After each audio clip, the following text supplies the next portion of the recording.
மாவட்டம் புளியகுளம் அடுத்த பெரியார் நகர் பகுதியில் இன்று சோனியா காந்தியின் பிறந்தநாளை முன்னிட்டு சிறப்பு வழிபாடு நடத்தி பொதுமக்களுக்கு இனிப்புகள் வழங்கி கொண்டாடிய காங்கிரஸ் கட்சியினர்.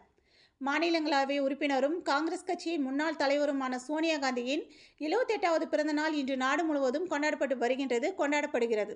இதன் ஒரு பகுதியாக இன்று கோவை புளியகுளம் பெரியார் நகர் பகுதியில் ராஜீவ்காந்தி பஞ்சாயத்து ராஜ் அமைப்பின் மாநகர் மாவட்ட தலைவர் MS பார்த்திபன் தலைமையில் சோனியா காந்தியின் பிறந்தநாள் விழா கொண்டாடப்பட்டது. முன்னதாக அப்பகுதியில் உள்ள பண்ணாரி அம்மன் திருக்கோவிலில் சிறப்பு வழிபாடு நடத்திய காங்கிரஸ் கட்சியினர் தொடர்ந்து பொதுமக்களுக்கு இனிப்புகள் வழங்கி கொண்டாடினர்.